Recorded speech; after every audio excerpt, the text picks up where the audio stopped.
નમસ્કાર વિદ્યાર્થી મિત્રો, તપોવન સાયન્સ એકેડમી આપનું હાર્દિક સ્વાગત કરે છે. હું સતીશ સોજિત્રા લઈને આવું છું આપના માટે ધોરણ 11 રસાયણ વિજ્ઞાનનું ચેપ્ટર નંબર 6 ઉષ્માગતિ શાસ્ત્ર. મિત્રો, છેલ્લા લેક્ચરોની અંદર આપણે ઉદાહરણના દાખલાઓનો અભ્યાસ કરેલો છે. એમાં જ વાત કરીએ કોયડા નંબર 6.8. 1 મોલ બેન્ઝીનનું દહન 298 કેલ્વિન તાપમાન અને 1 એટમ દબાણે થાય છે. દહન પછી CO2 અને H2O નિપજે છે, એટલે કે નિપજ આપે છે. એટલે કે બેન્ઝીનનું દહન કરવામાં આવે તો એમાંથી કાર્બન ડાયોક્સાઇડ અને પાણી ઉત્પન્ન થાય છે. 3267 કિલોજૂલ ઉષ્મા મુક્ત થાય છે. ઉષ્મા 3267 કિલોજૂલ જેટલી થાય છે. બેન્ઝીનની પ્રમાણિત સર્જન એન્થાલ્પી ગણવાની છે. સર્જન એન્થાલ્પીનું મૂલ્ય મિત્રો આપણે ગણીશું. આપણને રકમમાં કાર્બન ડાયોક્સાઇડ અને H2Oની સર્જન એન્થાલ્પીના મૂલ્ય આપેલા છે. કાર્બન ડાયોક્સાઇડની છે -393.5 કિલોજૂલ પ્રતિ મોલ, જ્યારે H2Oની સર્જન એન્થાલ્પીનું મૂલ્ય છે -285.8 કિલોજૂલ પ્રતિ મોલ જોવા મળશે. આ રકમનો આપણે અભ્યાસ કરીશું.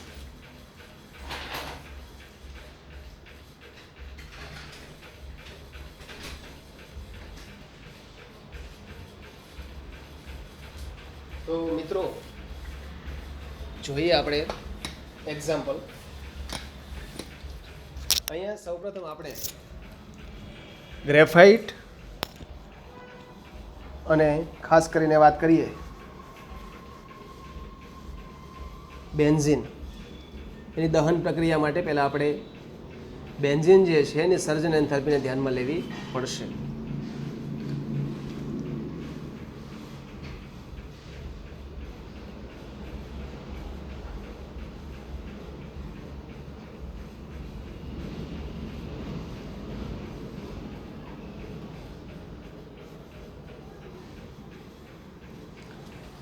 તો મિત્રો જોઈએ સૌપ્રથમ બેન્ઝીન આપણે કઈ રીતે બનાવી શકાય. તો બેન્ઝીનની સર્જન પ્રક્રિયા નીચે પ્રમાણે થઈ શકે. આ પ્રક્રિયા આપણે યાદ રાખવી પડે. ગ્રેફાઇટ લઈશું, કાર્બન, એની પ્રક્રિયા 3 મોલ હાઇડ્રોજન સાથે લેવામાં આવે તો C6H6 લિક્વિડ મેળવી શકાય. અને આ ફોર્મેશન એન્થાલ્પીનું મૂલ્ય મિત્રો આપણે ગણવાનું છે. અને આપી દઈશું સમીકરણ નંબર 1. એટલે કે બેન્ઝીનની સર્જન એન્થાલ્પી મેળવવી છે તો સૌપ્રથમ આપણે બેન્ઝીન બનાવવો પડશે. અને બેન્ઝીન બનાવવા માટે કાર્બન અને હાઇડ્રોજન વચ્ચેની પ્રક્રિયા લઈને આપણે મિત્રો બેન્ઝીન બનાવી શકાય. એના માટે પ્રક્રિયા સમીકરણ આપણે યાદ રાખવું પડે. હવે વાત કરીએ 1 મોલ બેન્ઝીન હોય તો એની દહન પ્રક્રિયા લેવી પડશે આપણે. બેન્ઝીનની દહન પ્રક્રિયા, એના માટે શું લઈશું આપણે? દહન એન્થાલ્પી.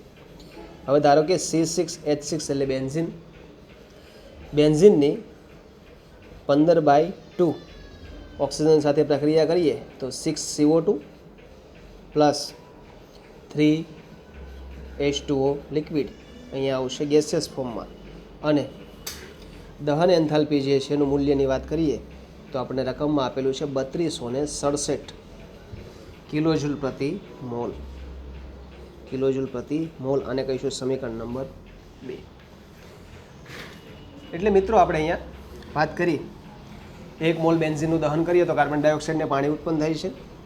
ત્યાં રકમમાં આપણને આપેલી છે દહન એન્થાલ્પીનું મૂલ્ય -3267 કિલોજૂલ પ્રતિ મોલ. આપણે એ લીધું. હવે વાત કરીએ કાર્બન ડાયોક્સાઇડની સર્જન એન્થાલ્પી આપણને આપેલી છે તો એનું સમીકરણની પણ જરૂર પડશે. તો 1 મોલ CO2ની સર્જન એન્થાલ્પી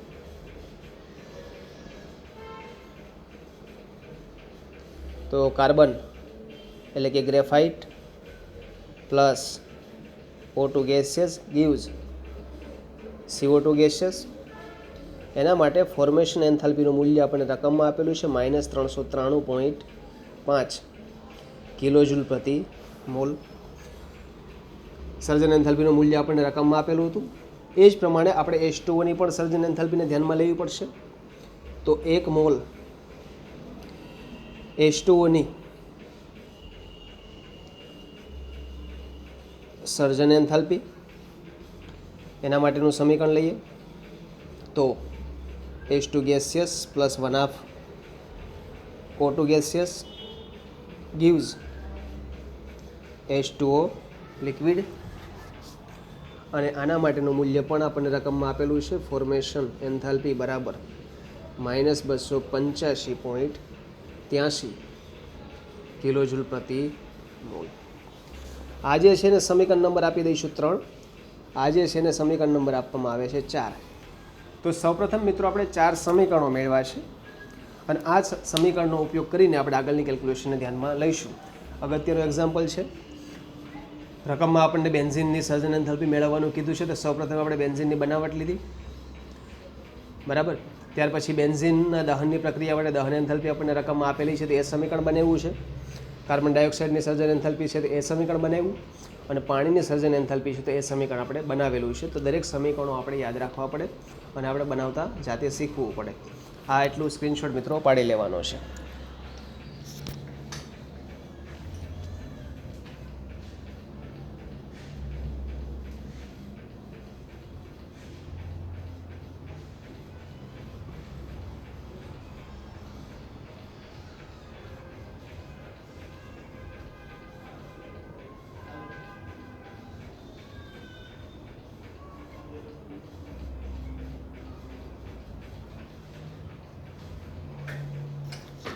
મિત્રો આનો સ્ક્રીનશોટ આપણે પાડી લેવાનો છે.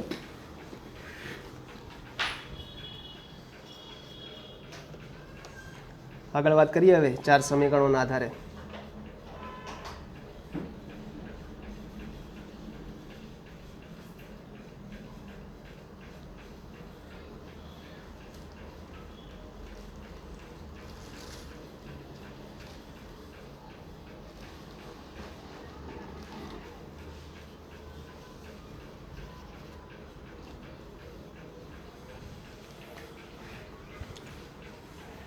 હવે મિત્રો આપણે અહીંયા બેન્ઝિનની સર્જન એન્થાલ્પીવાળું જે સૂત્ર હતું એ મેળવવાનું રહેશે. એના માટે આપણે આ 4 સમીકરણનો ઉપયોગ કરીએ. તો સમીકરણ 3 ને 6 વડે અને સમીકરણ 4 ને 3 વડે ગુણીએ. સમીકરણ 3 ને 6 વડે અને સમીકરણ 4 ને 3 વડે ગુણતા સમીકરણ નંબર આપણું 3 નંબર હતું એની વાત કરીએ તો C6 graphite plus 6 O2 gaseous gives 6 CO2 gaseous. સાથે એન્થાલ્પીના ફેરફારને પણ 6 વડે ગુણવો પડશે. તો ફોર્મેશન એન્થાલ્પી મિત્રો આપણને મળશે -2361 કિલોજૂલ પ્રતિ મોલ. હવે સમીકરણ 4 ને 3 વડે ગુણી દઈએ. 3H2 gaseous plus 3/2 O2 gaseous gives 3H2O liquid. અહીંયા પણ ફોર્મેશન એન્થાલ્પીને પણ આપણે 3 વડે ગુણાકાર કરવો પડશે. તો -857.49 કિલોજૂલ પ્રતિ મોલ આવશે. આ બંને સમીકરણનો સરવાળો કરતા બંને સમીકરણનો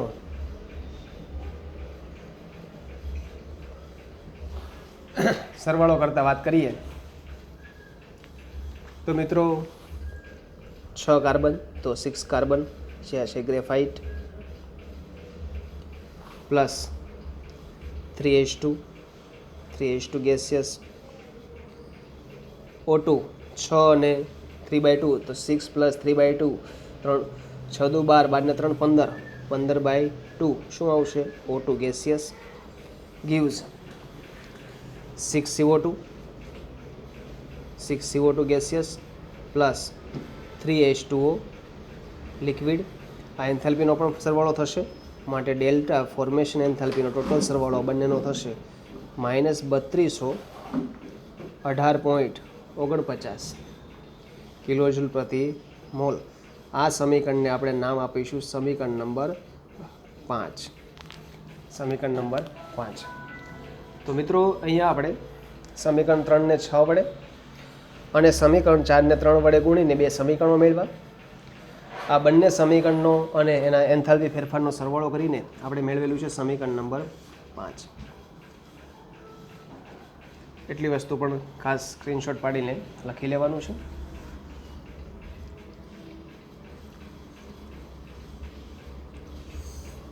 હવે આગળ વાત કરીએ.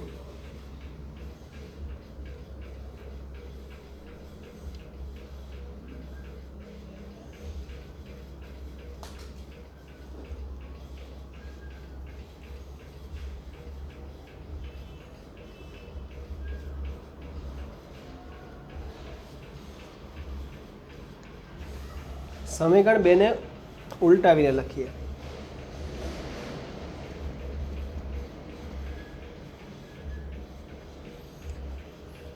તો 6CO2 gaseous plus 3H2O gaseous gives C6H6 liquid ફોર્મમાં પ્લસ 15/2 O2 gaseous ફોર્મમાં.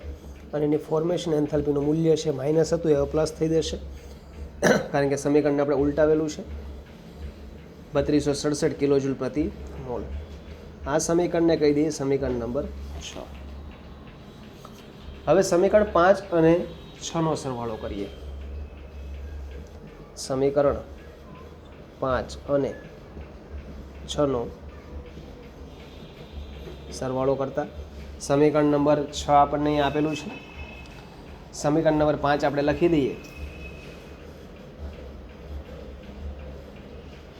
કાર્બન છે graphite plus 3H2 gaseous plus 15/2 O2 gaseous gives 6CO2 plus 3H2O liquid. અને ફોર્મેશન એન્થાલ્પીનું મૂલ્ય છે એનું -3218.49.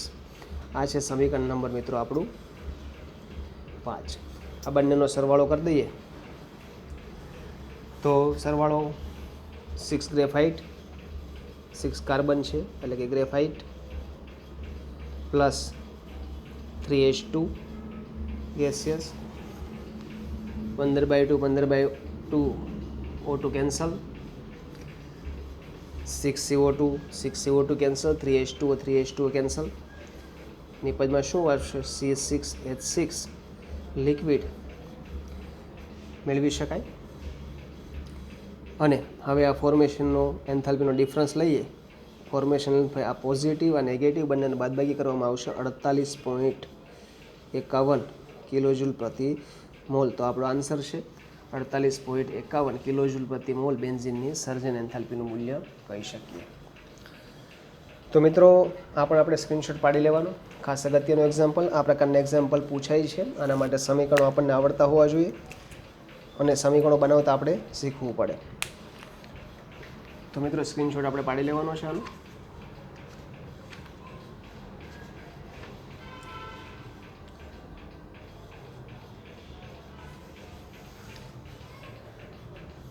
ત્યાર પછી વાત કરીએ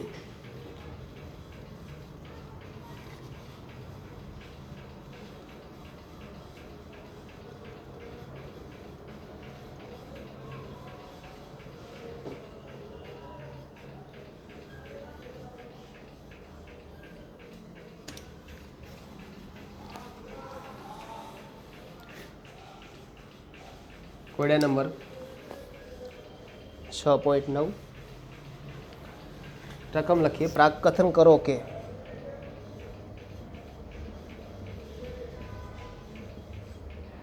નીચેનામાંથી શેમાં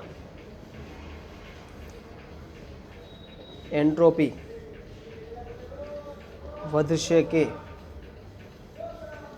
ઘટશે? નીચેનામાંથી શેમાં એન્ટ્રોપી વધશે કે ઘટશે આપણે એની માહિતી આપવાની છે. તો પ્રવાહી ઘનમાં સ્ફટિકીકરણ પામે છે, પહેલો પ્રશ્ન છે. તો અહીંયા આપેલા પ્રશ્નનો આન્સર આપણે લખી દઈએ. જ્યારે પણ પ્રવાહીનું રૂપાંતર ઘનમાં થાય ત્યારે પ્રક્રિયા ઠારણની થાય, અને ઠારણની પ્રક્રિયા હોય તો અણુઓ ક્રમબદ્ધ અવસ્થા પ્રાપ્ત કરે છે, માટે એન્ટ્રોપી હંમેશા શું થાય? ઘટે. અહીંયા લખી શકાય ઠારણ પછી અણુઓ ક્રમબદ્ધ અવસ્થા પ્રાપ્ત કરે છે. આગળ પણ આપણે શીખી ગયા, તેથી એન્ટ્રોપી ઘટશે. આગળ આપણે શીખી ગયા તાપમાન વધતા એન્ટ્રોપી વધે. તો જ્યારે પણ ઠારણની પ્રક્રિયા થાય ત્યારે તાપમાન ઘટે છે, અને તાપમાન ઘટે એટલે એન્ટ્રોપીનું મૂલ્ય મિત્રો હંમેશા ઘટે છે. 6.9માં જ બીજો પ્રશ્ન છે. સ્ફટિકમય ઘનનું તાપમાન 0 થી વધારી 115 કેલ્વિન કરવામાં આવે છે. તો જ્યારે પણ 0 કેલ્વિન તાપમાન હોય ત્યારે કણો લગભગ સ્થિર હોય છે, એન્ટ્રોપી ન્યૂનતમ હોય કારણ કે અવસ્થા ઘન હોય. હવે જો તાપમાન વધારીને 115 કેલ્વિન જેટલું કરવામાં આવે છે તો અણુઓ જે છે એ ક્રમબદ્ધતા જાળવી શકતા નથી, એટલે કે એનું વહન થાય છે, અણુઓ પોતાના સ્થાન ઉપરથી ખસે છે, અને પરિણામે અવ્યવસ્થિતતા ઉત્પન્ન થાય. અવ્યવસ્થા ઉત્પન્ન થશે તો એન્ટ્રોપીનું મૂલ્ય વધે છે, જેવું આપણે આગળ શીખી ગયા છે. ટૂંકમાં એટલી જ વસ્તુ ધ્યાનમાં રાખવાની, તાપમાનનો વધારો થયો તો એન્ટ્રોપીનું મૂલ્ય શું થશે? વધે છે. પણ લખીએ 0 કેલ્વિન તાપમાને ઘટક કણો સ્થિર છે, અને એન્ટ્રોપી ન્યૂનતમ છે. જો તાપમાન વધારીને 115 કેલ્વિન કરવામાં આવે તો અણુ પોતાના સ્થાન પરથી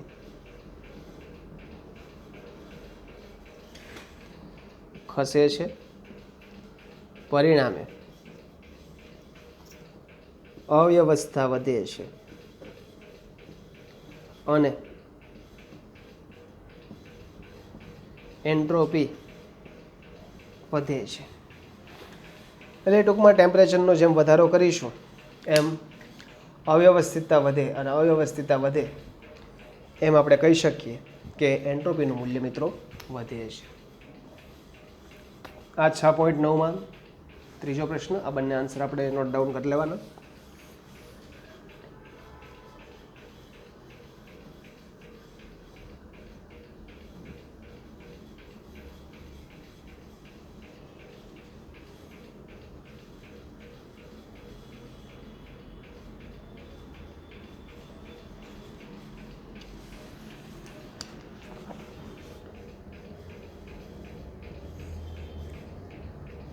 Two NaHCO3 solid gives Na2CO3 solid plus CO2 gaseous plus H2O gaseous. હવે આ પ્રક્રિયા પરિસ્થિતિના આધારે જો આપણે કહી શકીએ તો ખાસ બે બાબત ધ્યાન રાખવાની. પ્રક્રિયક જે છે NaHCO3 એ ઘન અવસ્થામાં છે, એટલે એની એન્ટ્રોપી ઓછી હોય, સોલિડ સ્ટેટમાં છે. જ્યારે નિપજો જે છે એમાં એક ઘન છે ને બે વાયુ અવસ્થામાં છે, ત્યાંથી નિપજ જે છે ઊંચી એન્ટ્રોપી દર્શાવે છે. આપણે આગળ એવું પણ શીખી ગયા છે ઘનનું પ્રવાહી અને પ્રવાહીનું વાયુ અથવા તો આગળના અવસ્થામાં રૂપાંતર થાય તો એન્ટ્રોપીનું મૂલ્ય શું થાય? વધે. તો અહીંયા આના ઉપરથી નક્કી કરવાનું, સ્ટેટ ઉપરથી, કે અહીં પ્રક્રિયક NaHCO3 ઘન અવસ્થામાં છે, પરિણામે એન્ટ્રોપી ન્યૂનતમ હોય છે. જ્યારે નિપજમાં બે નિપજ કઈ અવસ્થામાં છે? વાયુ અવસ્થામાં છે. માટે એન્ટ્રોપી શું થાય છે? વધે છે અથવા તો મહત્તમ છે એવું કહી શકીએ. આ ત્રીજો પ્રશ્ન. આ પ્રકારના પ્રશ્નો MCQ માટે અગત્યના હોય, કારણ કે આપણે સમીકરણ પરથી નક્કી કરવાનું હોય. તો જ્યારે પણ એન્ટ્રોપી આધારિત પ્રશ્ન હોય ને સમીકરણ પરથી નક્કી કરવાનું હોય ત્યારે સ્ટેટને ખાસ ધ્યાનમાં રાખવાની. સોલિડમાંથી ગેસિયસ અથવા તો લિક્વિડ ફોર્મમાં થતું હોય ત્યારે એન્ટ્રોપી વધે છે એવો આપણે આન્સર લખી શકીએ. આમાં જ મિત્રો ચોથો પ્રશ્ન 6.9માં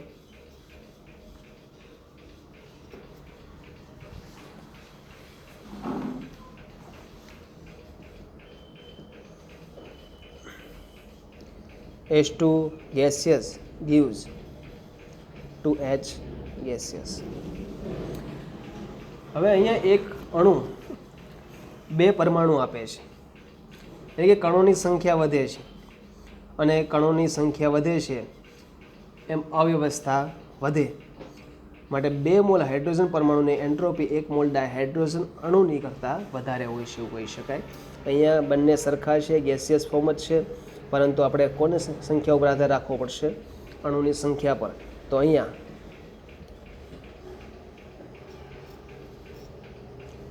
ડાયહાઇડ્રોજન એટલે કે H2 અણુની સંખ્યા 1 છે, જ્યારે હાઇડ્રોજન પરમાણુ સંખ્યા 2 છે. જેમ કણની સંખ્યા વધે તેમ અવ્યવસ્થા વધે અને એન્ટ્રોપી શું કરે છે? વધે છે. તો આ બાબત પણ ખાસ ધ્યાનમાં રાખવાની કે જેમ કણની સંખ્યા વધે છે એમ અવ્યવસ્થા વધે, ને અવ્યવસ્થા વધે મિત્રો એમ એન્ટ્રોપીનો વધારો આપણે કહી શકીએ. તો આ થયું આપણો ઉદાહરણનો કોયડા નંબર 6.9.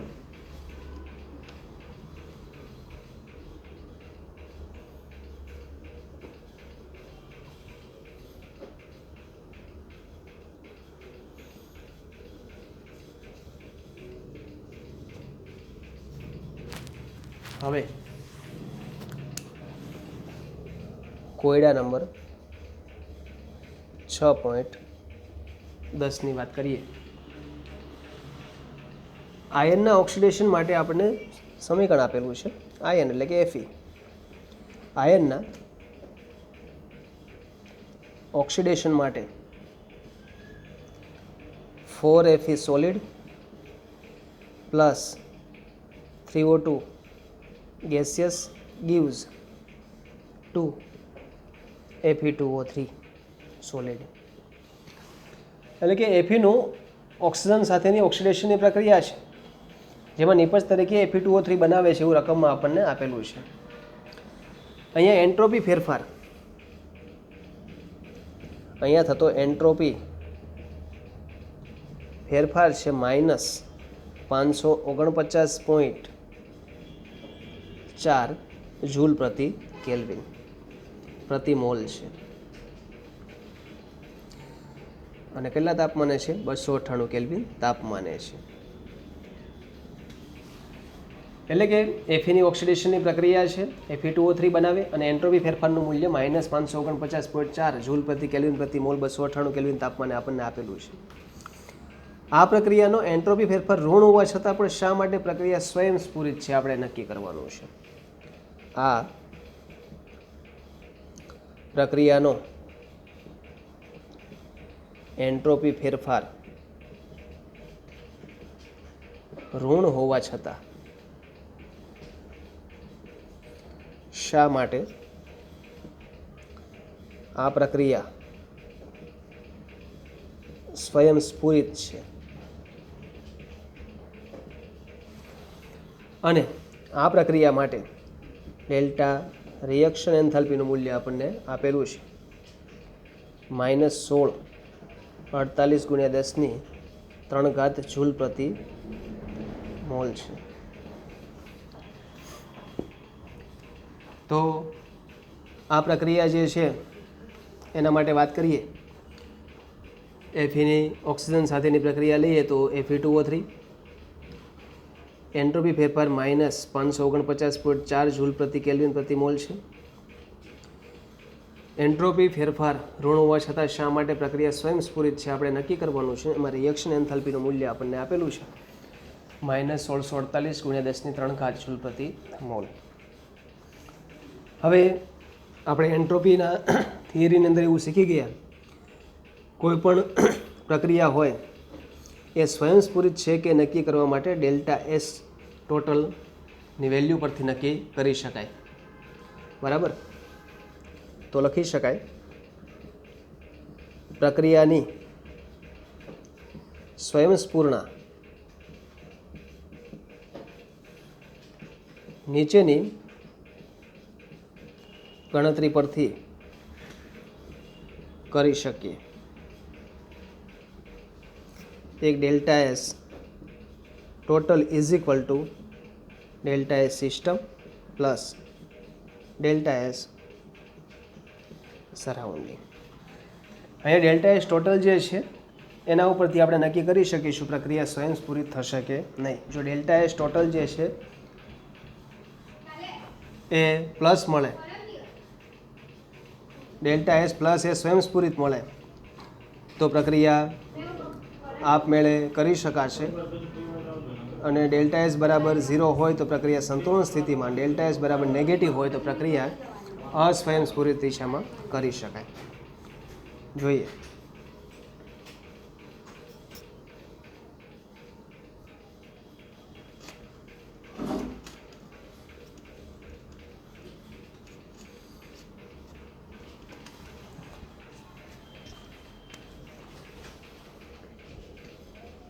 હવે ડેલ્ટા એસ સરાઉન્ડિંગની આપણે પહેલાં ગણતરી કરવી પડશે પર્યાવરણની.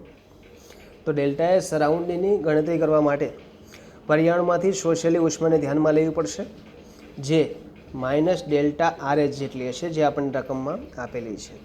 અને ટી તાપમાન જે છે એ એન્ટ્રોપી ફેરફાર દર્શાવે, એ પણ આપણને રકમમાં આપેલું છે. તો delta S surrounding is equal to -ΔH upon શું લખી શકાય? ટી. માટે માઇનસ ડેલ્ટા એસની વેલ્યુ માઇનસ રકમમાં આપણને આપેલી છે 1648 × 10³ જૂલ પ્રતિ મોલ છેદમાં 298 કેલ્વિન તાપમાન થશે. માટે આવશે 5530 કિલો જૂલ પ્રતિ મોલ આપણો આન્સર, 5530 કિલો જૂલ પ્રતિ મોલ. હવે આપણે કુલ એન્ટ્રોપી ફેરફાર લખી કરીએ છીએ. કુલ એન્ટ્રોપી ફેરફાર delta S total is equal to delta S surrounding 5530 minus 549.4 લઈ શકાય પર્યાવરણ, સરાઉન્ડિંગ માઇનસ પ્રણાલી લઈ શકાય. માટે 49.80 જૂલ કેલ્વિન પ્રતિ મોલ. અહીંયા ડેલ્ટા એસનું મૂલ્ય ધન હોવાથી પ્રક્રિયા સ્વયં સ્ફુરિત થશે એમ કહી શકાય. ડેલ્ટા એસનું મૂલ્ય કેવું છે? ધન છે. એટલી બાબત ખાસ ધ્યાનમાં રાખવાની. ડેલ્ટા એસ ધન હોય તો પ્રક્રિયા સ્વયં સ્ફુરિત છે. ડેલ્ટા એસ બરાબર 0 તો પ્રક્રિયા સંતુલન સ્થિતિમાં, અને ડેલ્ટા એસ બરાબર માઇનસ હોય તો પ્રક્રિયા અસ્વયંસ્ફુરિત છે એવું આપણે કહી શકીએ. તો માત્ર આપણે ડેલ્ટા એસ સરાઉન્ડિંગ અને પર્યાવરણ અને પ્રણાલી સિસ્ટમ બંનેનો સરવાળો કરીને આપણે પ્રક્રિયા આપમેળે થશે કે નહીં મિત્રો એ નક્કી કરી શકીએ છીએ. તો આ પ્રમાણે મિત્રો આ એક્ઝામ્પલ આપણે ગણી શકીએ.